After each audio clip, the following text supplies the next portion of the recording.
Hello and welcome to a fast coffee, which loosely translates in English to a quick brew.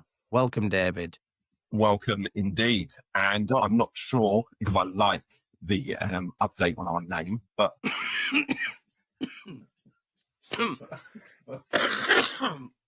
I quickly corrected it. It's okay. What quick brew have you gone with today? so I have a takeaway, as you can see, and I don't think this is actually a thing, but this is a large flat white. Now, ordinarily flat whites are a smaller measure than a latte or cappuccino. It's the idea that it's served as a large is slightly confusing, but I like the flavour. I like the volume. It's a large flat white. It's from Wakey Wakey Cafe in Leon C. Isn't that essentially a cappuccino? No, totally different thing. Absolutely totally different thing. More intense flavour. More intense flavour, or just basically because of the extra coffee and less milk? Yes, I think it's less froth. Less froth. So it's basically a flat cappuccino with an extra espresso. Yeah, probably thereabouts. Cute. If I was describing it, that's how I describe it. Maybe that's why it's called a flat white. Yeah, there you go. Well, I've just gone for straight black coffee in obviously Nightmare Halloween Before Christmas themed. mug, Halloween themed. If I tell you I've never seen that film, would that shock you? That it's a cult classic. Cult classic. Yeah, and my brother-in-law's wife loves it. Loves it. I've never seen it, and I don't know why I haven't seen it. Speaking of cult classics, Mhm. and as we're on the theme of horror and such, and I don't really want to go into too many details of the program because it is quite frankly disturbing. Have you been watching Ed Gein, Monster? Yeah, I have. I've watched it on Netflix. It's horrific. I can't believe how much, but pretty much he invented horror. If you think of any cult classic horror movie, Psycho, Texas Chainsaw Massacre, Silence of the Lambs, basically Buffalo Bill is essentially Ed Gein. I can't believe how many horrors and how many people he actually influenced as well into Disturbing. it. Absolutely disturbing. In fairness, unbelievable performance from Charlie Hunnam, but it left me. The only way I can describe it is I remember watching The Revenant in the cinema.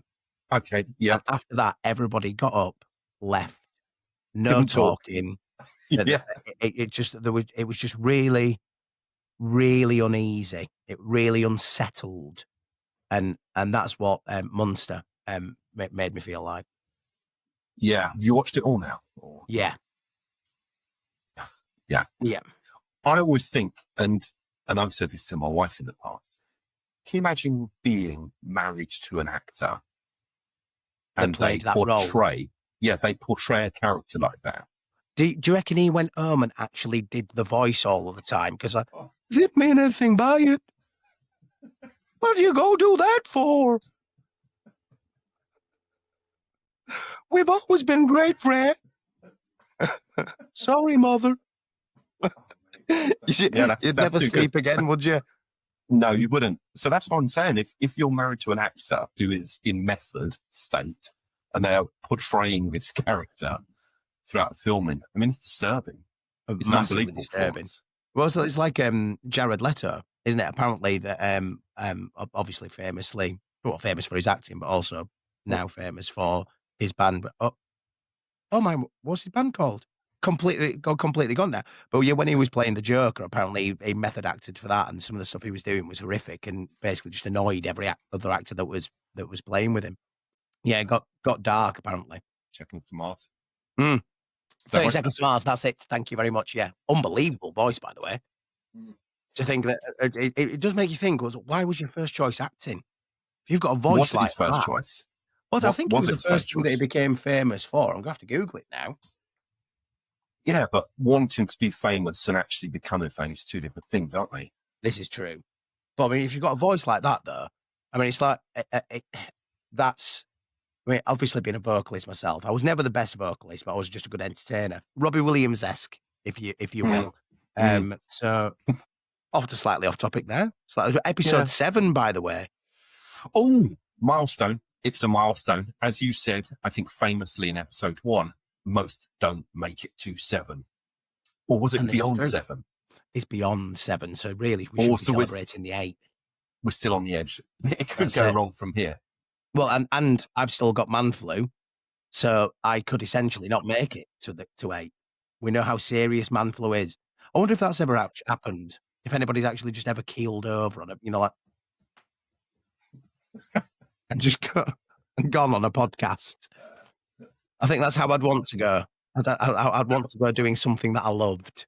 I think death's too deep a subject for us to be talking about today. I want to keep it light-hearted with me not feeling well. But I think we should do a subject surrounding maybe death, and a future podcast if we make it past. If we start talking about death today, we're not going to make it past 7. As you know, I do karate, and my sensei is a funeral director. Right, this is definitely another podcast. We're talking to this, and maybe we get Sensei on. Absolutely. So just before we move on, and I noticed it last time, and you convinced me that your middle name is Morgan. I have actually got the proof of that. And that's actually legit. You've entered today, not with James Sharples, not with James Morgan Sharples, but James Dubstep Sharples. I've been listening to a lot of dubstep recently. A lot of Skrillex, a lot of Pendulum, Nero, it's Subtronics. I've been Chasing Status? I'm not. I would class out. Essentially, there is element. Chasing Status, I think, span a few genres, and it's similar to Prodigy. Chasing Status, you probably potentially would put in dubstep. You put in, obviously, definitely drum and bass as their core. They do venture and teeter into jungle. Teeter, word of the day. Word of the day, teeter. But I mean, if we're talking drum and bass, I mean, that's the music that really, other than rock, really gets me going. I could listen to. I don't think Chasing Status have released a bad song. I love Badda Dum. Yeah, Badda Dun. Where'd you get your butter from? A great song. That's what Sienna's convinced that it says is where'd you get your butter from? And then she goes, Tesco. I believed it.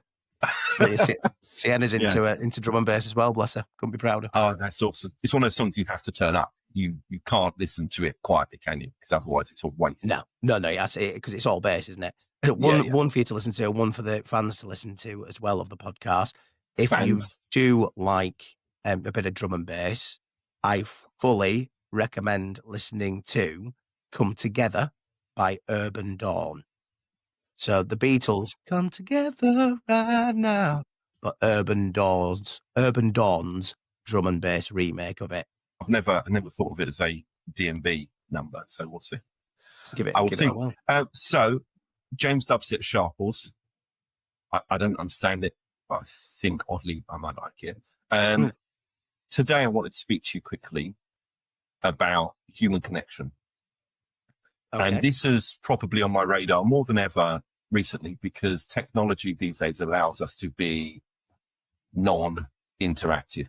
We're recording a digital-only podcast. It's going to be distributed via digital channels. We're speaking every week, but we're not actually face-to-face. And that's great, but I think there's something really missing when you don't have human interaction and human contact. And for me, I've recently been to a couple of events, went to an expo at the Excel recently supporting the brilliant charity Every Child Online. And more recently, I attended an annual cybersecurity conference for a managed service provider called Lighthouse IT. Mm-hmm. And again, the thing that I loved about both of these events was that everything that was either exhibited there or shared there could have been done online. You can pitch, you can present, you can share products online. But actually, when you commit to being in a room with people, you suddenly, unlock something that you never get digitally. I don't know if that makes sense. It's something that we get requested a lot for at Wellity to offer training and consultancy services on, basically because of how hybrid the world has become since the pandemic. And it's been something that I've personally been struggling with a lot lately. I'm a I'm a social butterfly, shall we say. Everybody's got their own environments that they would Yeah. thrive in. Some people do thrive within that seclusion and being able to concentrate and being able to basically have their own time to process thoughts and to really push forward. But I would argue that those people really do appreciate human interaction when it comes. I'm more of you. I like your hustle and bustle.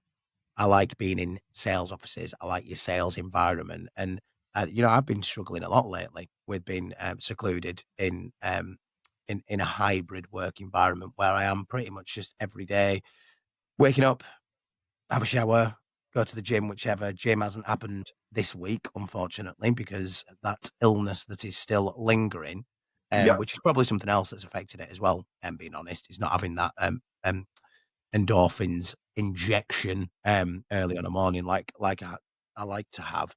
But, yeah, it can be a really, really secluded and lonely place when you don't have interaction, and, I got asked to, host some panel sessions for a company that we work with globally, and one for Japan, one for Canada, and one for Europe, and even having more than one person on that meeting, because it was Mhm. a panelist. I was the host, there was 3 other panelists. That actually, even though I was nervous about doing it, because of my imposter phenomenon and, will I will I deliver correctly? Will I and make sure that everything that the client needs? It was Yeah. really nice to have that buzz of various different people, within the same room. Yeah, it's human interaction for me is always gonna win over digital interaction, and the world is becoming a lonelier place. That's why we do get asked for a lot of training on that. We're more connected than ever, yet we seem to be more lonely than ever. More So, more connected and disconnected at the same time. We're connected in the yeah. senses of the geographically, we can Mhm. connect with anybody at any time, but Yeah. emotionally, we're completely disconnected, I would Mm. say. It's deep, Jones. It's getting deep. Aristotle would blush. You mentioned panels. So at the cybersecurity conference that I attended, I was chairing a panel at that event. So not dissimilar. And we'd had 4 people on the panel. I think there was expert speakers from, and this is very much in that technical realm. So Huntress, Infinigate, Pixelate, Didn't they write Microsoft, Golden, Huntress, from Golden. K-pop Demon Hunters? Is that It's mate, that's outside of my sphere again. See, when you said didn't they write Golden, I thought you were talking about Spandau Ballet. that's just gold. No, we had Demon Hunters. I don't know what's happening. Could so Yeah. you had Huntress there, please continue. Okay. Yeah. So Huntress, Infinigate, Pixelate, Microsoft. And the feedback afterwards was that they loved the individual sessions that were hosted through the day, and there's value in that. However, when you're speaking in a raw, open, questions and answers format with real people asking real questions and getting real answers, that's actually the thing that probably people took most value from. Hands down. We Mm. I'm not would be shooting myself in the foot here because we obviously offer virtual training services, but Yeah. we always say to clients where you can, and we do. Well, we have trainers all over the world. If we Yes. just sent a trainer that's local in Bahrain to do a training session in Bahrain, but Really? it's Oh, the wow. the in the interaction of in person Mm. training will Mm. win every time over virtual. It's more authentic. Yeah. You Yeah. can introduce so many more activities. One thing that we want to do at Wellity is make sure that training's memorable, and you don't make Yes. memorable training just by going, "Okay, we're here to talk about psychological safety within the workplace." It's you don't want basically a drone reciting information from a PowerPoint Yeah. presentation. You want that interaction, and you want those activities, and you want it to be lively, and you want it to be memorable. And that is, even though you can do that virtually, Mm. it's nowhere near as powerful as when you actually do that in person. And like you say, that connection with everybody else within the room as well, the energy that you feed that feeds from the room as well, in turn, the trainer then feeds off that energy that they're Yeah. getting, Yes. which Yeah. Yeah. and the Yeah. circle. It energizes. It Yeah. energizes the whole session. Also, with Teams calls, Zoom calls, does this annoy you when you're Yes. speaking to someone and Yeah. and they turn off the camera? Yeah. You know, if we're having a phone call, let's have a phone call. Yeah. But Yeah. Yeah. if you're on a So video invite me call, to a Teams, and that. don't keep turning your camera off. Or if the connection's really unstable as well, you know, the connection. It's very rare that you're going to see a person in person training that goes, okay, it moves me on to our next part.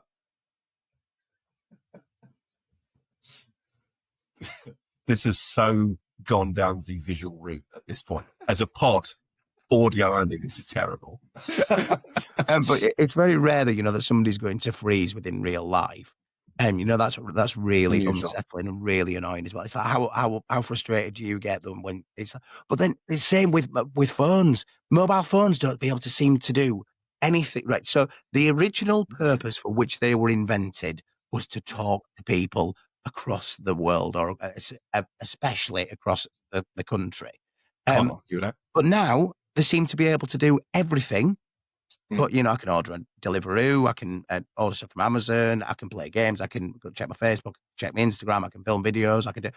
Seem to be able to do everything other than Listen talk. to a podcast. Listen to a quick brew podcast. Yes. Out there, James. Yeah. Listen to a quick brew. But yeah, it's a human interaction for me wins every time. Wins every time. So, talking of Lighthouse, who hosted that conference, should we get their director Stuart on? I think he would be a great guest, wouldn't he? Cybersecurity. I mean, we talk about AI as being topical. I think cybersecurity, you can't watch the news, you can't, you know, scroll through a feed without seeing some reference to a cyber attack or a cyber breach or a cyber vulnerability. So perhaps he'd be a good next guest for us. What do you think? Definitely. I like it. I'll try and wind that up, Dubstep. So, any closing thoughts? Because we're at that magic 20-minute-ish mark.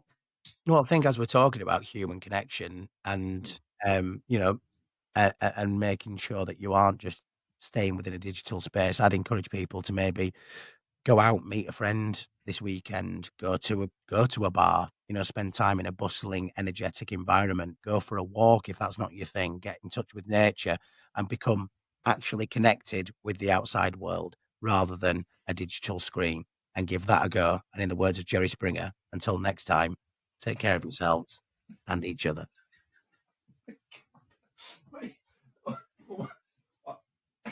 All of the impressions today.